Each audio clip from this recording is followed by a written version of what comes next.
जय हिंद दोस्तों, स्वागत है आप सभी का इस वीडियो में। इस वीडियो में हम नीति आयोग का लास्ट पार्ट देखेंगे, मतलब chapter 52 Indian polity by Laxmikanth की किताब का। हमने स्टैब्लिशमेंट, कंपोजिशन वो सब देख लिया है। अब इसमें हम जो ऑब्जेक्टिव्स हैं और जो क्रिटिसिज्म है और कंपैरिजन भी देखेंगे, जो लक्ष्मीकांत किताब में नहीं दिया हुआ है, लेकिन कंपेयर भी करके देखेंगे प्लानिंग कमीशन और नीति आयोग में किस तरीके से डिफरेंस है, क्योंकि बहुत इंपॉर्टेंट है वो चीज़ अगर एग्ज़ाम में आती है तो। चलिए शुरू करते हैं। आप मुझे फेसबुक पर, इंस्टाग्राम पर फॉलो कर सकते हो। आपकी कोई भी क्वेरीज हो तो आप मैसेज कर सकते हो, और अगर आपको पीडीएफ चाहिए तो आप टेलीग्राम पर फॉलो कर सकते हो। लिंक सबकी डिस्क्रिप्शन में दी हुई है। चलिए शुरू करते हैं। अब जो कंपोजिशन था वो हमने ऑलरेडी देखा हुआ है। जैसे चेयरपर्सन जो है वो प्राइम मिनिस्टर होते हैं, गवर्निंग काउंसिल चीफ मिनिस्टर जो स्टेट्स के हैं, लेफ्टिनेंट गवर्नर जो यूनियन टेरिटरीज़ के हैं, और चीफ मिनिस्टर यूनियन टेरिटरीज़ के भी जहाँ पर लेजिस्लेचर है। उसी के साथ रीजनल काउंसिल के बारे में देखा था, जो मेंबर्स होते हैं फुल टाइम पार्ट टाइम, वो भी हमने देखे थे। उसी के साथ एक्स ऑफिशियो मेंबर्स भी देखे थे, स्पेशल इन्वाइटीज़ भी देखी थी।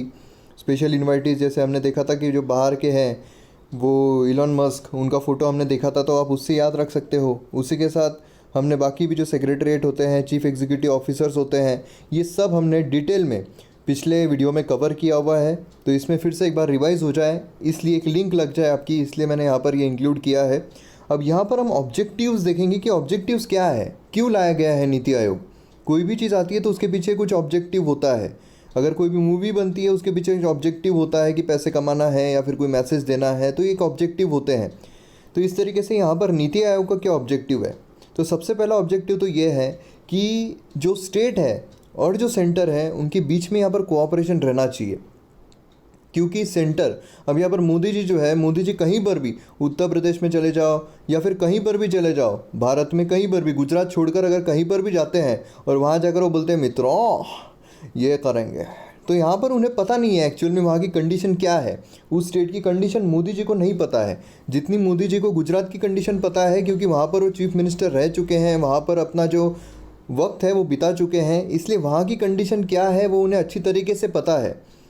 लेकिन जो बाकी स्टेट्स है उसकी कंडीशन मोदी जी को पता नहीं है कि वहाँ के जो लोग हैं वो कैसे हैं, उनका कल्चर किस तरीके से है, वो किस तरीके से डेवलप हो सकते हैं, वहाँ के लोगों की क्या ज़रूरतें हैं, ये सब मोदी जी को पता नहीं है। उसी तरीके से अगर वहाँ पर राहुल गांधी जी प्रधानमंत्री बनते हैं तो राहुल गांधी जी भी जो है उन्हें भी पता नहीं रहेगा जो बाकी के स्टेट्स हैं वहाँ पर क्या हो रहा है, किस तरीके से काम किया जाता है, लोग कैसे हैं, कल्चर कैसा है। तो इसलिए राहुल जी हो या मोदी जी हो, उन्हें जो सिचुएशन है वो पता नहीं रहेगी जितनी सिचुएशन चीफ मिनिस्टर को पता रहेगी। तो जो स्टेट है अगर उसका डेवलपमेंट करना है तो सेंटर को अलोकेट करना, सेंटर को कितना पैसा अलोकेट करना है वो अगर चीफ मिनिस्टर बताते हैं तो ज़्यादा बेनिफिशियल रहेगा, क्योंकि चीफ मिनिस्टर को बहुत अच्छे से पता होता है।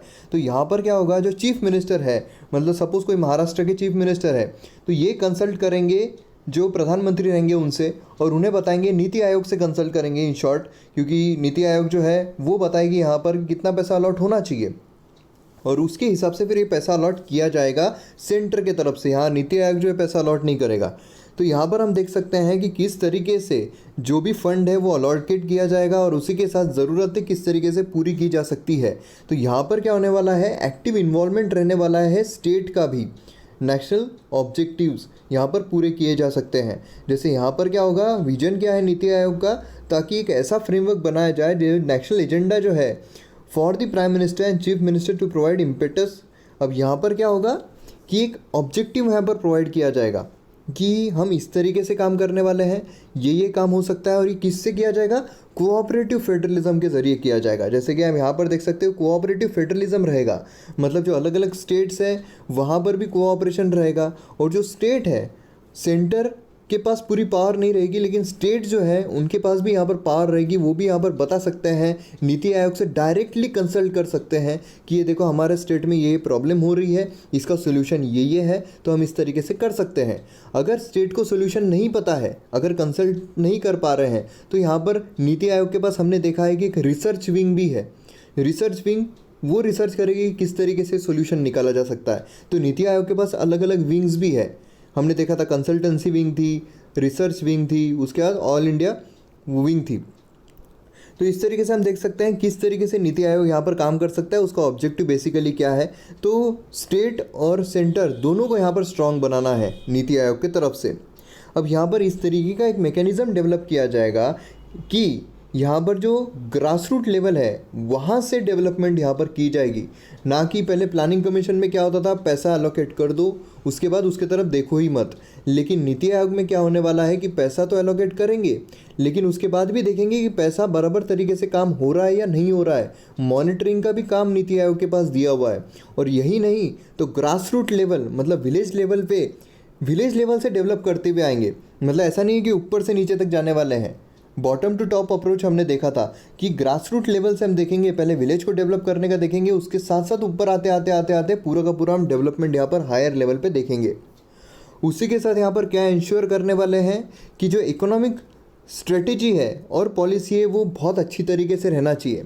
उसी के साथ साथ जो नेशनल सिक्योरिटी है उसमें भी यहाँ पर काम किया जाएगा, नेशनल सिक्योरिटी को भी डेवलप किया जाएगा। उसी के साथ साथ इकोनॉमिक स्ट्रेटजी और पॉलिसी जो है उसमें नेशनल सिक्योरिटी को इनकॉर्पोरेट किया जाएगा। तो उससे क्या होगा, जो हमारी नेशनल सिक्योरिटी है वो भी यहाँ पर डेवलप हो जाएगी। और सबसे इम्पॉर्टेंट चीज़ क्या है कि यहाँ पर बेनिफिट किसे किया जाएगा, तो जो इकोनॉमिकली बैकवर्ड लोग हैं उनके लिए यहाँ पर काम किया जाएगा, उनको स्पेशल अटेंशन यहाँ पर दिया जाएगा, जिससे कि जो हमारा DPSP है, directive principle of state policy, जो गांधीयन प्रिंसिपल है वो यहाँ पर बहुत अच्छी तरीके से काम कर सकता है। तो यहाँ पर क्या होगा, इकोनॉमिक प्रोग्रेस की जाएगी, उन लोगों की जो वीकर सेक्शन है उन पर स्पेशल अटेंशन दिया जाएगा। तो ये भी एक इसका ऑब्जेक्टिव होता है। उसी के साथ साथ और क्या किया जाएगा यहाँ पर, तो यहाँ पर जो भी फ्रेमवर्क लाए जाएंगे, मतलब यहाँ पर एक ऐसी स्ट्रेटेजी लाई जाएगी, लॉन्ग टर्म पॉलिसी लाई जाने वाली है यहाँ पर, मतलब दूर तक काम आने वाली। ऐसा नहीं है कि अभी कुछ बनाई है, एक पॉलिसी बनाई है और वो 1-2 महीने में ख़त्म हो जाएगी, ऐसा नहीं है। फिर पैसा उन्होंने दे दिया तो काम ख़त्म हो गया, ऐसा नहीं है। पैसा देने के बाद भी पॉलिसी इस तरीके से रहेगी कि आप जब तक पैसा वो अच्छी तरीके से खर्च नहीं होता है, पैसा प्रॉपर तरीके से खर्च नहीं होता है, जहाँ खर्च करने को बोला गया है वहाँ खर्च नहीं होता है, तब तक वो जो है वो पॉलिसी चलते रहने वाली है, वो प्लानिंग चलते रहने वाली है, वो मॉनिटरिंग चलते रहने वाली है। तो यहाँ पर strategic and long term policy and programme framework यहाँ पर बनाया जाने वाला है। उसी के साथ साथ जो प्रोग्रेस है वो भी मॉनिटर की जाने वाली है, जैसे मैंने आपको बताया था, जो भी प्रोग्रेस हो रहा है वो प्रोग्रेस भी यहाँ पर मॉनिटर किया जाने वाला है।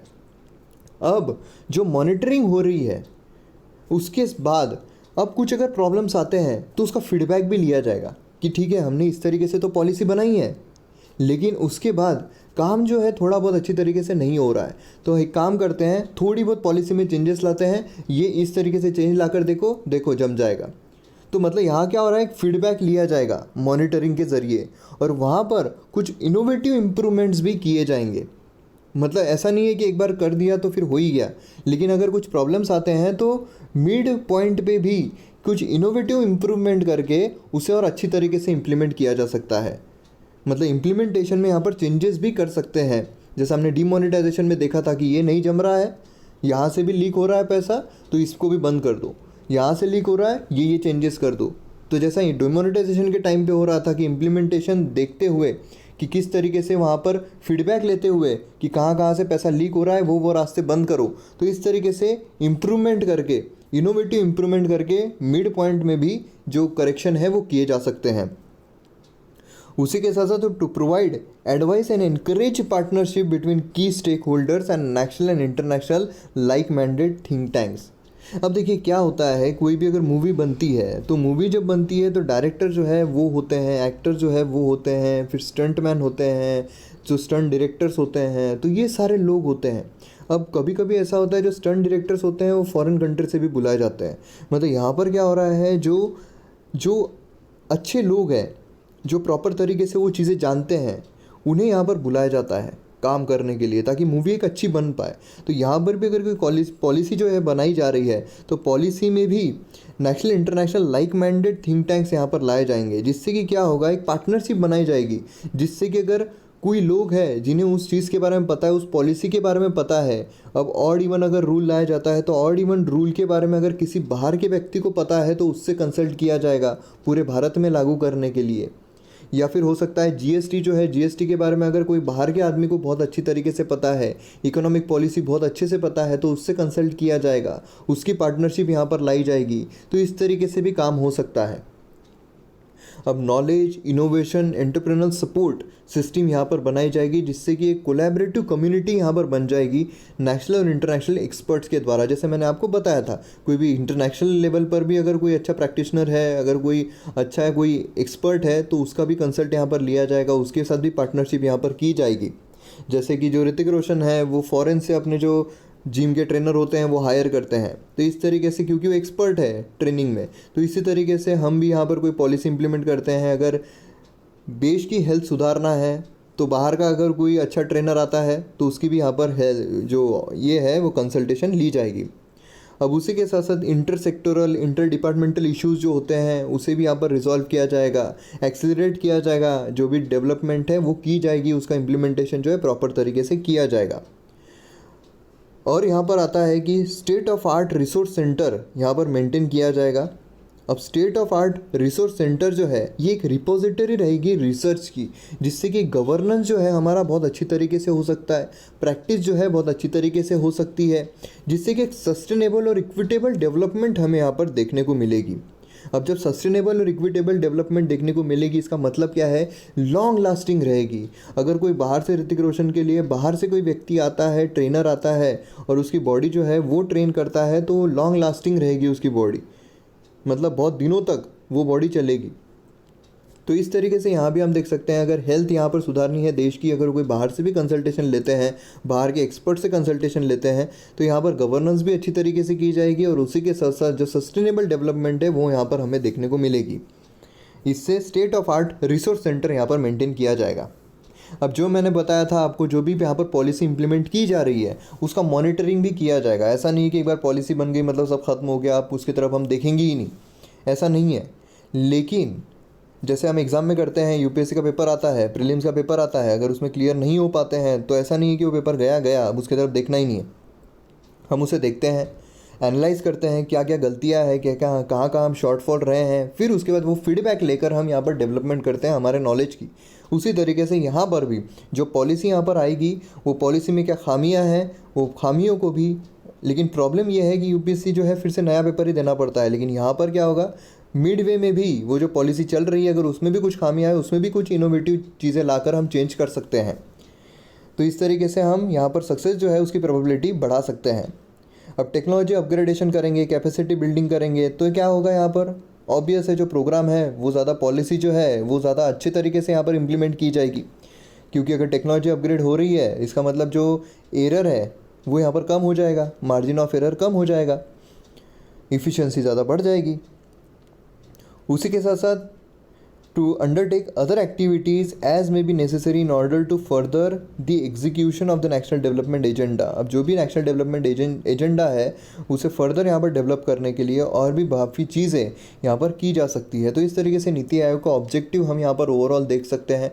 तो अगर पूरा समअप करना है इसे, तो जो कोलैबोरेशन है, जैसे कोऑपरेटिव फेडरलिज्म है, वो डेवलप कर सकते हैं, मॉनिटरिंग करना, पॉलिसी का इम्प्लीमेंटेशन प्रॉपर तरीके से करना, और फिर उसके बाद फीडबैक लेके वो मिड वे में भी चेंज कर सकते हैं। ये सारी चीज़ें हम यहाँ पर एक्सपर्ट को बुला सकते हैं। तो ये सारी चीज़ें अगर हमें पूरा इसका एक ब्रीफ देखना है तो इस तरीके से हम देख सकते हैं। अब नीति आयोग जो है और क्या एम करता है यहाँ पर, अब देखिए भारत में ऐसे काफ़ी कॉम्प्लेक्स चैलेंजेस हैं हमारे पास, जिसका सोल्यूशन हमें यहाँ पर निकालना है, जिससे भारत को आगे बढ़ाना है। अब ऐसे कौन से चैलेंजेस है, तो जो यूथ है वो काफ़ी अनएम्प्लॉयड है यहाँ पर, उसी के साथ साथ एजुकेशन जो है वो प्रॉपर तरीके से नहीं मिल पा रहा है, स्किल डेवलपमेंट प्रॉपर तरीके से नहीं मिल पा रही है। अब एजुकेशन जब प्रॉपर तरीके से नहीं मिलेगा तो ऑब्वियसली कि आगे जाकर अनएम्प्लॉयमेंट जो है बहुत ज़्यादा बढ़ेगी। उसी के साथ साथ स्किल डेवलपमेंट, अगर किसी इंसान को पता ही नहीं है काम किस तरीके से करना है तो कोई कंपनी उसे हायर करेगी नहीं। अब कंपनी हायर करेगी नहीं, इसका मतलब क्या है कि अनएम्प्लॉयमेंट और ज़्यादा बढ़ेगी। अब जेंडर बायस जो है ये भी हमारे यहाँ पर बहुत ज़्यादा है, क्योंकि जो लोग हैं अब सबसे बड़ी चीज़ जो यहाँ पर निकल कर आई थी, जब जो मैटरनिटी लीव यहाँ पर बात की गई थी, तो इतनी ज़्यादा जब लीव की बात की गई है तो उसके बाद क्या होगा, जो भी कंपनीज़ होती है उन्हें पता है कि जब यहाँ पर कोई महिला जो है वो अगर प्रेग्नेंट होती है तो उन्हें बहुत ज़्यादा लीव दी जाएगी।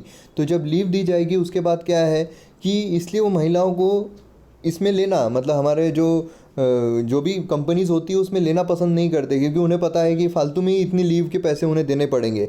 तो इस तरीके से क्या हो रहा है, बहुत जेंडर बायस हमारे यहाँ पर हो गया है। इसी वजह से पूरे इसका ये क्या निकलता है, निष्कर्ष क्या निकलता है कि अनएम्प्लॉयमेंट जो है बहुत ज़्यादा बढ़ गई है। तो ये जो प्रॉब्लम्स है, इससे भारत को अगर बाहर निकालना है, जैसे जो डेमोग्राफिक डिविडेंड है, उसके बाद जो पोटेंशियल है यूथ का, अगर वो पूरी तरीके से बाहर निकालना है, जैसे हम बोलते हैं कि भारत में बहुत जुगाड़ू लोग हैं, कोई भी प्रॉब्लम आती है तो जुगाड़ अपने आप निकल जाता है।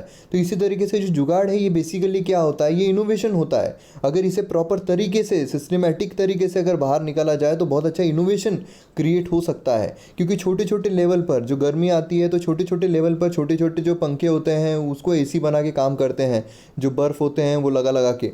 ऐसे बहुत सारे यूट्यूब पर हमने देखा है, भारत में काफ़ी जुगाड़ चलता है। अब यही जुगाड़ जो है, अगर प्रॉपर तरीके से, अगर उन्हें प्रॉपर सामान दिया जाए, प्रॉपर अगर फंडिंग की जाए, तो ये बहुत अच्छा और बड़ा इनोवेशन निकल कर आ सकता है। तो ये जो प्रॉपर यूथ का पोटेंशियल है वो बाहर निकालना, उसी के साथ साथ एजुकेशन जो है प्रॉपर तरीके से प्रोवाइड करना, स्किल डेवलपमेंट प्रॉपर तरीके से प्रोवाइड करना, जेंडर बायस जो है उसे एलिमिनेट कर देना, और एम्प्लॉयमेंट जो है प्रॉपर तरीके से देना। तो इससे क्या होगा, ये नीति आयोग का बेसिकली एक एम है कि हम ये सब कर सकते हैं, तब जाकर यहाँ पर डेवलपमेंट आ सकती है। हेल्थ फैसिलिटी जब हम देंगे तब डेवलपमेंट आ सकती है। अब जो पॉलिटिकल पार्टीज़ होती है, ये जो हेल्थ फैसिलिटीज़ होती है, हेल्थ फैसिलिटीज़ को अगर डेवलप करते हैं तो जल्दी से दिखाई नहीं देता है। वही अगर एजुकेशन में डेवलपमेंट करते हैं तो जल्दी से दिखाई नहीं देता है। उस वजह से क्या है, जब और 5 साल ख़त्म हो जाते हैं, उसके बाद बताने के लिए सरकार के पास कुछ नहीं होता है कि हमने क्या क्या किया है, अगर वो हेल्थ और एजुकेशन में करती है तो। क्योंकि इसके जो इम्पैक्ट है वो लॉन्ग टर्म के बाद हमें देखने को मिलते हैं।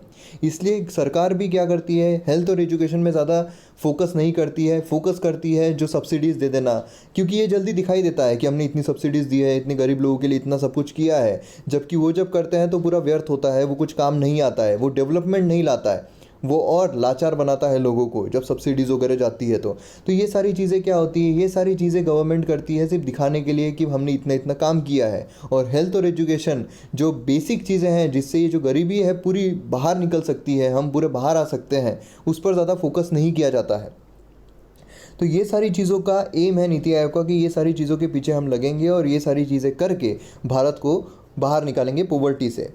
जो पॉवर्टी है उससे बाहर निकाला जाएगा, एक डिग्निटी और सेल्फ रिस्पेक्ट जो है हर इंडियन को यहाँ पर दी जाएगी। उसी के साथ जो इनइक्वालिटीज़ है जेंडर बायस में, कास्ट में, इकोनॉमिक डिस्पैरिटीज़ में, उससे भी यहाँ पर बाहर निकाला जाएगा। उसी के साथ साथ यहाँ पर विलेज जो है उसे भी प्रॉपर तरीके से एक अच्छा स्टैब्लिश किया जाएगा, जिससे कि एक स्मार्ट विलेजेस हम यहाँ पर देख सकते हैं, काफ़ी नाम हो रहा है स्मार्ट विलेजेस का, तो वो भी यहाँ पर अच्छे खासे डेवलप किए जाएंगे। उसी के साथ साथ जो स्मॉल बिजनेसेस है उन्हें यहाँ पर प्रॉपर तरीके से फंडिंग की जाएगी। अब स्मॉल बिजनेस जो होते हैं, जो शुरू करते हैं बिज़नेस, अब देखिए बहुत बड़ा प्रॉब्लम एक ये भी है, भारत में जो बिज़नेस है वो क्यों आगे नहीं बढ़ते हैं, क्योंकि हमारे यहाँ भारत में एक ऐसी मेंटेलिटी है कि अगर कोई पहचान का व्यक्ति है, अगर उसने कोई बिज़नेस शुरू भी किया है तो वो क्या करेंगे, वो शेयर नहीं करेंगे। अगर कोई बिज़नेस शुरू करता है, अगर आपका दोस्त कोई बिज़नेस शुरू करता है तो आप अगर फेसबुक पे वो शेयर करता है या फिर कोई भी सोशल मीडिया पे शेयर करता है कि ये नया बिज़नेस मैंने शुरू किया है, अगर किसी को कुछ ख़रीदना हो तो हम उसका मजाक उड़ा लेते हैं, हाँ इसने क्या शुरू किया है, क्या तो चलेगा, और हम जानबूझकर शेयर नहीं करते हैं। ये फॉरेन कंट्री में नहीं होता है, फॉरेन कंट्री में ऐसी मेंटेलिटी नहीं है। फॉरेन कंट्रीज़ में क्या होता है कि वो बढ़ावा देते हैं कि अरे वाह इसने ये बिज़नेस शुरू किया है, क्या भले कितना छोटा हो, कुछ भी हो, लेकिन वो शेयर करते हैं। हमारे यहाँ पर शेयर ही नहीं होते हैं। अब यहाँ पर ये जो हमारे यहाँ पर एजुकेशन जो है, अभी तो ये हम यहाँ पर जो एस्पिरेंट्स है, ये बहुत एक हम ये मान सकते हैं कि बहुत अच्छी एक मेंटेलिटी लेकर आए हैं कि जो भी यूट्यूब पर एजुकेशनल वीडियोस है, जो भी यूट्यूब पर क्वालिटी वीडियोस है, वो बहुत ज़्यादा शेयर होते हैं एस्पिरेंट्स के ज़रिए। तो यहाँ पर हम ये एक मेंटेलिटी बहुत अच्छी तरीके से देख सकते हैं कि एक ये एजुकेशन जो है वो क्या प्रोवाइड कर सकता है। क्योंकि अगर हम एजुकेटेड है तो यहाँ पर ये जो चीज़ें होती है, जो अच्छी चीज़ें होती है, उसे बढ़ावा देती ही है अगर एजुकेशन प्रॉपर तरीके से मिलता है तो। क्योंकि हम यहाँ पर जो पढ़ाई कर रहे हैं, मतलब जो यूपीएससी या फिर स्टेट पीएससी जो भी होती है, तो एक बहुत वैल्यूएबल प्रेस्टीज इसकी पढ़ाई कर रहे हैं। एजुकेशन नॉलेज उस तरीके का मिलता है, और जब नॉलेज उस तरीके से मिलता है तो यहाँ पर ये जो छोटी छोटी चीज़ें होती है कि अगर मैं शेयर कर दूंगा तो ये ज़्यादा ये हो जाएगा, ये हो जाएगी, तो ये सारी चीज़ें निकल जाती है दिमाग से। इसलिए जो एस्पिरेंट्स होते हैं बहुत ज़्यादा शेयर करते हैं वीडियोस, बहुत ज़्यादा शेयर हमें देखने को मिलते हैं। तो इसी तरीके से हम यहाँ पर ये भी देखते हैं कि जो स्मॉल बिजनेसेस है, ये भी यहाँ पर डेवलप करने के, सपोर्ट करने का कोशिश करेंगे, जिससे कि इस तरीके का होगा। तो अगर कोई छोटा मोटा बिज़नेस, छोटा सा ही बिज़नेस क्यों ना हो, अगर कोई आपका फ्रेंड अगर ये करता है तो उसे प्रमोट कीजिए, उसे सोशल मीडिया पे शेयर कीजिए, जिससे कि उसे ही फ़ायदा होगा, और उसे फ़ायदा होगा तो पूरे देश को फ़ायदा होने वाला है। और सेफगार्डिंग और एनवायरमेंटल एंड इकोलॉजिकल एसेट, जो भी एनवायरमेंटल इकोलॉजिकल एसेट है वो भी यहाँ पर सेफगार्ड किया जाएगा। अब गाइडिंग प्रिंसिपल्स कौन कौन से हैं, तो ये सारी चीज़ें जो एम था वो यहाँ पर गाइडिंग प्रिंसिपल बनता है। जैसे अंत्योदया, अंत्योदया मतलब क्या है, अंत करना है। किसका अंत करना है और उदय करना है, अंत्योदया, अंत करना है और उदय करना है। अंत किसका करना है, पोवर्टी का करना है, और जो पोवर्टी से बाहर निकालना है उसका उदय करना है। मतलब गरीब जो होता है उसके पोवर्टी का एंड करना है, अंत करना है, और उसकी ज़िंदगी में उदय लाना है, मतलब एक अच्छा चीज़ जो है वो लाना है। उसी के साथ साथ इंक्लूजन, अब जो भी इंक्लूजन है वो करना है यहाँ पर। Gender, region, religion, caste, class, ये सब निकाल देना है पूरा का पूरा, और सबका इंक्लूजन होना चाहिए, सबका प्रॉपर तरीके से इंक्लूजन होना चाहिए। फाइनेंशियल इंक्लूजन हो, जो भी इंक्लूजन हो, सोसाइटी में इंक्लूजन हो, सबका सोसाइटी में सब तरफ से इंक्लूजन होना चाहिए। विलेज जो है इंटीग्रेट करना है विलेज को, जिससे कि डेवलपमेंट हो सके, एक फोर्स यहाँ पर प्रोसेस बन सके, जिससे कि अगर विलेज हमारा यहाँ पर डेवलप होता है, क्योंकि गांधी जी ने बोले थे कि हमारा जो भारत है वो विलेजेस में बसता है। तो अगर हम विलेज को डेवलप करते हैं, विलेज को अगर इंटीग्रेट करते हैं, तो पूरे भारत का यहाँ पर अच्छा होगा। तो इसलिए बहुत ज़्यादा ज़रूरी है हमारे विलेज को एनर्जाइज करना और उसे इंटीग्रेट करना, जिससे कि कल्चर्स, जो भी चीज़ें हैं, बहुत अच्छी तरीके से डेवलप हो सकती है। उसका डेमोग्राफिक डिविडेंड जो भी है, हमारा एजुकेशन को प्रोवाइड करना है, स्किलिंग को प्रोवाइड करना है, उसी के साथ साथ जो लाइवलीहुड है उसे प्रमोट करना है, जो एम्प्लॉयमेंट है वो देकर। तो डेमोग्राफिक डिविडेंड जो है उसका अच्छे से एक एसेट के रूप में इस्तेमाल करके हम यहाँ पर डेवलपमेंट कर सकते हैं। पीपल्स पार्टिसिपेशन, यहाँ पर जो गवर्नेंस है उसको डेवलप करना है, अगर गुड गवर्नेंस करना है तो यहाँ पर पीपल का पार्टिसिपेशन रहना बहुत ज़्यादा ज़रूरी है। हमें क्वेश्चन करना गवर्नमेंट को बहुत ज़्यादा ज़रूरी है, कि अगर हम गवर्नमेंट को क्वेश्चन ही नहीं करेंगे, वो अपने हिसाब से ही काम करेंगे, तो फिर तो अपने हिसाब से ही काम करने वाले हैं। इसलिए हमें क्वेश्चन करना बहुत ज़्यादा ज़रूरी है, पार्टिसिपेट करना बहुत ज़्यादा ज़रूरी है, हर पॉलिसी को क्वेश्चनिंग करना बहुत ज़्यादा ज़रूरी है। और जो लोग हमने भेजे हैं क्वेश्चन करने के लिए, उनसे क्वेश्चन करना ज़रूरी है कि आपने पार्लियामेंट में सिर्फ उधम मचाया है या फिर क्वेश्चन भी किया है, आपने पार्लियामेंट में सिर्फ हाँ हू किया है या फिर क्वेश्चन भी किया है। क्योंकि पार्लियामेंट में बहुत आसान होता है, अपोजिशन वालों का बहुत आसान होता है कि कुछ अगर रूलिंग पार्टी ने कुछ बात बोल दी तो उस पर बस ये चिल्लाना शुरू कर दो, कुर्सियाँ फेंकना शुरू कर दो। लेकिन मुश्किल क्या होता है, क्वेश्चन करना। तब गवर्नमेंट बाध्य होती है जवाब देने के लिए। गवर्नमेंट बाध्य नहीं है ट्विटर पे जवाब देने के लिए। गवर्नमेंट ट्विटर पे जवाब नहीं देने वाली है आपको, कि ट्विटर पे अगर अपोजिशन सवाल पूछता है कि ये इसका डील का क्या हुआ, इसका क्या हुआ, तो ट्विटर पे आपको जो प्राइम मिनिस्टर है, प्रधानमंत्री, वो जवाब नहीं देने वाले हैं। वहाँ बाध्य नहीं है, बाध्य कहाँ है, पार्लियामेंट में है। तो अपोजिशन का ये काम है कि पार्लियामेंट में उसे सवाल किया जाए, पार्लियामेंट में प्रॉपर तरीके से सवाल किया जाए। वहाँ अगर सरकार जवाब नहीं देती है तो फिर वो गवर्नमेंट जो है, सरकार जो है, उनकी गलती है। और फिर लोग वहाँ पर देखेंगे कि सरकार ने जवाब नहीं दिए तो फिर अगले साल उनको चुनकर नहीं लाया जाएगा। लेकिन जो सवाल है वो पार्लियामेंट में पूछे जाने चाहिए। पार्लियामेंट में कोई भी शोर शराबा नहीं होना चाहिए, अगर कोई बोलता है तो उसे बोलने देना चाहिए। तो इस तरीके से चीज़ें होनी चाहिए पार्लियामेंट में भी।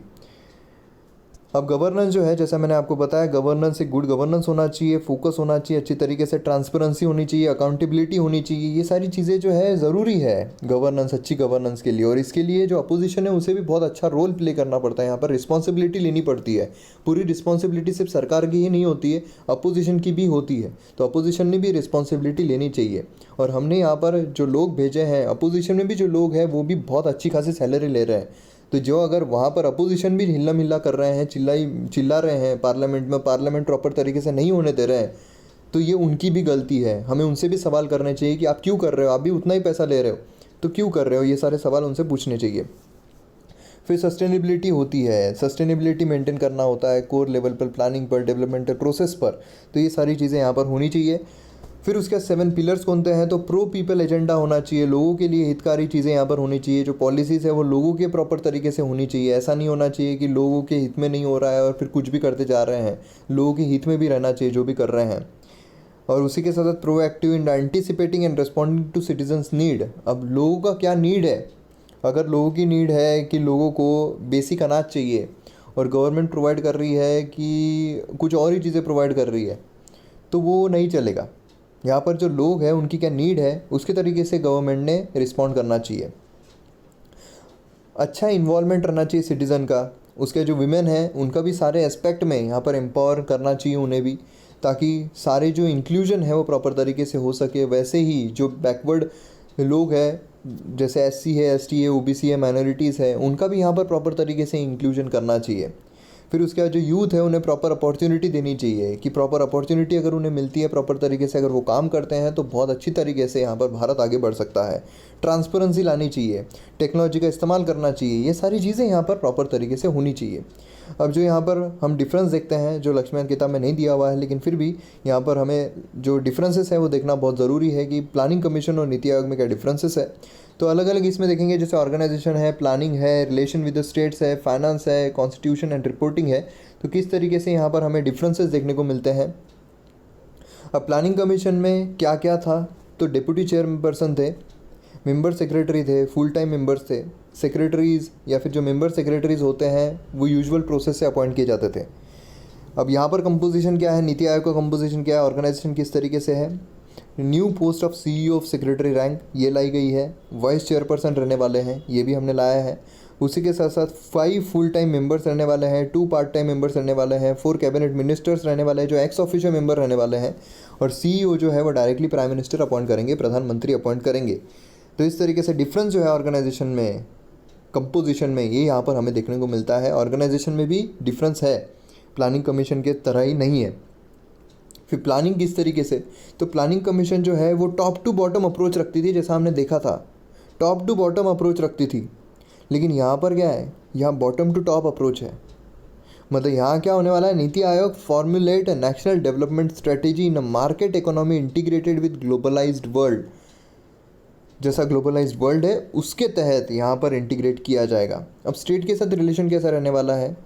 अब यहाँ पर सेंट्रल गवर्नमेंट इंस्टीट्यूशन थी जो प्लानिंग कमीशन थी, वो यहाँ पर स्टेट का कोई भी रिप्रेजेंटेशन नहीं था, स्टेट को पूछा नहीं जाता था, सीधा थोपा जाता था, ऐसा हम बोल सकते हैं, ऑन लाइटर नोट बोल सकते हैं। तो यहाँ पर कोई स्ट्रक्चरल मैकेनिज्म नहीं था किस तरीके से स्टेट के साथ इंटरेक्शन करना है। मतलब यहाँ पर अगर जो प्रधानमंत्री है वो स्टेट के चीफ मिनिस्टर को नहीं पूछेंगे क्या है भाई तुम्हारे इसमें क्या काम है, बताओ ज़रा मित्रों, बताओ क्या काम है, तो ऐसा नहीं पूछा जाता था। लेकिन नीति आयोग में क्या है, नीति आयोग में कोऑपरेटिव फेडरलिज्म दिया हुआ है। मतलब प्रत्येक जो स्टेट है, हर स्टेट जो है चीफ मिनिस्टर हो, सबको पूछा जाएगा भैया बताओ क्या करना है, बताओ योगी जी बताओ, फिर उसके बाद किया जाएगा वाह मोदी जी वाह। तो इस तरीके से काम किया जाएगा ऑन लाइटर नोट। तो कोऑपरेटिव फेडरलिज्म जो है प्रॉपर तरीके से किया जाएगा। नीति आयोग में स्ट्रक्चर जो है प्रॉपर स्ट्रक्चर यहाँ पर लाया गया है। अब फाइनेंस अगर हम देखें तो जो फाइनेंस कमीशन था उसका रोल ग्रेटली रिड्यूस हो चुका था यहाँ पर। क्यों? क्योंकि जो फंड था अलोकेट कौन करता था, डिसाइड कौन करता था, प्लानिंग कमीशन डिसाइड करता था। प्लानिंग कमीशन बताता था भैया इसको इतना पैसा देना है, इसको इतना पैसा देना है, इसको इतना पैसा देना है, ये स्टेट को 5 रुपये दो, ये स्टेट को 10 रुपये दो। तो ये जो है ये प्लानिंग कमीशन डिसाइड करता था। इससे जो फाइनेंस कमीशन है जिसका एक्चुअल में एक कॉन्स्टिट्यूशनल बॉडी है, उसका रोल यहाँ पर डाइल्यूट हो गया था। वो बोलेंगे भैया मैं कैसे बताऊँ कितना देना है तो। लेकिन नीति आयोग का क्या है, नीति आयोग फंड एलोकेट नहीं करने वाला है, नीति आयोग सिर्फ सजेस्ट करने वाला है कि इतना इतना पैसा लग सकता है, ये तरीके से काम कर सकते हैं। तो इसमें क्या होगा, फाइनेंस मिनिस्ट्री डिसाइड करेगी कितना टैक्स का पैसा कौन से स्टेट को अलॉकेट करना है, किस तरीके से अलॉकेट करना है। तो ये एक बहुत मेजर डिफरेंस है। उसके बाद कॉन्स्टिट्यूशन एंड रिपोर्टिंग। अब प्लानिंग कमीशन जो है, कमीशन रिपोर्ट किसे करती थी, नेशनल डेवलपमेंट काउंसिल, जिसमें स्टेट चीफ मिनिस्टर और लेफ्टिनेंट गवर्नर जो है वो रहते थे। नीति आयोग जो है उसमें governing council has state chief minister and lieutenant governors, governing council में है। तो इससे हम देख सकते हैं। अब क्रिटिसिज्म क्या है, बहुत ज़रूरी है। क्रिटिसिज्म भी हमें प्रॉपर तरीके से लक्ष्मण किताब में देखने को नहीं मिलता है, क्योंकि जो भी क्रिटिसिज्म लक्ष्मण किताब में दिया हुआ है वो बहुत वेग है। मतलब जो अपोजिशन जो पार्टीज़ होती है, जैसे पार्लियामेंट में दंगा होता है, जैसे पार्लियामेंट में अटैक करते हैं कि अरे भैया इसमें तो ये नहीं है, इसमें तो वो नहीं, अरे तुमने ये नहीं किया, बीच में कोई है, इस तरीके से लक्ष्मण किताब में दिया हुआ है। तो प्रॉपर तरीके से हम पॉइंट नहीं बना सकते हैं। जैसे प्लानिंग कमीशन तो नाम सिर्फ चेंज कर दिया, लक्ष्मण किताब में इस तरीके से दिया है। जैसे पार्लियामेंट में पूरा कांड हुआ था कि भैया तुमने तो सिर्फ नाम चेंज कर लिया है, नीति आयोग और प्लानिंग कमीशन तो पूरा सेम ही है। फिर एक तरीके से जवाब आता है कि ये तो प्लानिंग कमीशन हमारा बहुत अच्छा था, तुम इसको डिसॉल्व करके नीति आयोग ला रहे हो। फिर इस तरीके से जो काम था, तो ये हमें क्रिटिसिज्म प्रॉपर तरीके से देखने को नहीं मिलता है। तो यहाँ पर अगर प्रॉपर तरीके से हम देखें क्रिटिसिज्म क्या है, तो सबसे पहला क्रिटिज़म तो यह है कि प्लानिंग कमीशन जैसा था वो भी एक कॉन्स्टिट्यूशनल बॉडी नहीं थी, वो भी एक स्टैट्यूटरी बॉडी नहीं थी, एग्जीक्यूटिव ऑर्डर से लाया गया था। उसी तरीके से नीति आयोग भी, जैसा हमने पिछले वीडियो में देखा है कि ये भी एक एग्जीक्यूटिव ऑर्डर से, एग्जीक्यूटिव रिजोल्यूशन से लाया गया है। ये भी ना ही कॉन्स्टिट्यूशनल बॉडी है ना ही स्टैट्यूटरी बॉडी है, इसलिए रिस्पॉन्सिबल ही नहीं है पार्लियामेंट में। अगर कॉन्स्टिट्यूशनल बॉडी होती तो पार्लियामेंट में उस पर सवाल पूछे जाते और जो कॉन्स्टिट्यूशनल बॉडी के हेड है उन्हें वहाँ पर जवाब देना होता, लेकिन अब बात ही नहीं है, कोई कॉन्स्टिट्यूशनल बॉडी नहीं है। अब यहाँ पर डिसमेंटल जो कर दिया गया प्लानिंग कमीशन को, वो सीधे ही तरीके से कर दिया गया, मतलब स्टेट को पूछा ही नहीं गया। तो इस तरीके से ये भी क्रिटिसिज्म निकल कर आता है। अब यहाँ पर यूनियन टेरिटरीज जो है are represented by lieutenant governors. हमने कंपोजिशन में देखा है, कंपोजिशन में क्या है, गवर्निंग काउंसिल में एक तो चीफ मिनिस्टर है ऑफ ऑल द स्टेट्स जो इलेक्टेड होते हैं, chief minister of union territory जहाँ पर लेजिस्लेचर है वो चुन कर आते हैं, मतलब वहाँ पर रिप्रेजेंटेशन लोगों का है। लेकिन जो बाकी यूनियन टेरिटरीज हैं उनके लेफ्टिनेंट गवर्नर्स भी इंक्लूड किए गए हैं, लेकिन जो लेफ्टिनेंट गवर्नर्स होते हैं उन पर राज किसका चलता है, तो सेंटर का चलता है। मतलब सारी जो यूनियन टेरिटरीज है वहाँ पर कहाँ कोऑपरेटिव फेडरलिज्म आया, वहाँ पर कहाँ फेडरलिज्म आया, वहाँ पर तो जो सेंटर बोलेगा वैसा ही चलेगा। तो इस तरीके से ये भी क्रिटिसिज्म निकल कर आता है। फंड एलोकेशन जो है टू वेलफेयर स्कीम्स में get affected, for example there is 20% reduction in gender budgeting. तो ये जो फंड एलोकेशन है ये भी वेलफेयर स्कीम के लिए ये भी रिड्यूस हो सकता है। तो इस तरीके से क्रिटिसिज्म जो है हमें देखने को मिलता है। तो यहाँ पर नीति आयोग जो है पूरा स्ट्रक्चर नीति आयोग का हमने कंप्लीट कर लिया है। अब जो बाकी सबऑर्डिनेट जो ऑफिसेस आते हैं बाकी, और जो लक्ष्मण किताब में सबऑर्डिनेट ऑफिसेस दिए हैं वो पूरे मैं एक वीडियो में कवर कर लूँगा। वो इतने इंपॉर्टेंट नहीं है जितना नीति आयोग ज़्यादा इंपॉर्टेंट है, क्योंकि इसके बारे में सवाल पूछे जा सकते हैं। तो वो भी मैं अगले वीडियो में लेकर आ जाऊँगा, जितने भी सबऑर्डिनेट ऑफिसेस है वो पूरे के पूरे कंप्लीट कर लेंगे। तो इस तरीके से हमारा नीति आयोग कंप्लीट होता है। उम्मीद करता हूँ आपको वीडियो पसंद आया होगा। पसंद आया तो शेयर ज़रूर कीजिए, क्योंकि हमारा फ़र्ज़ बनता है कि अगर आपको क्वालिटी एजुकेशन मिल रहा है तो क्वालिटी एजुकेशन पूरे भारत में स्प्रेड होना चाहिए, ताकि पूरे भारत के जो स्टूडेंट्स हैं वो मोटिवेट हो सके, उन्हें प्रॉपर तरीके से गाइडेंस मिल सके और वो अपना जो ड्रीम है पूरा कर सके और भारत को भी आगे बढ़ा सके। तो इसलिए अगर आपको वीडियो पसंद आता है तो शेयर ज़रूर कीजिए। इसमें कंजूसी मत कीजिए, क्योंकि हम कंजूसी कर करके हमारा जो देश है वो उसी वजह से आगे बढ़ नहीं पा रहा है। तो अगर आगे बढ़ाना है तो हमें ये कंजूसी छोड़नी पड़ेगी। जो छोटा बिजनेस शुरू कर रहे हैं उन्हें भी प्रमोट कीजिए, और जहाँ भी आपको क्वालिटी मिलती है वो प्रमोट कीजिए, भले ही वो इर्रेस्पेक्टिव ऑफ योर फ्रेंड और एनीवन। तो मिलते हैं हम अगले वीडियो में। जय हिंद।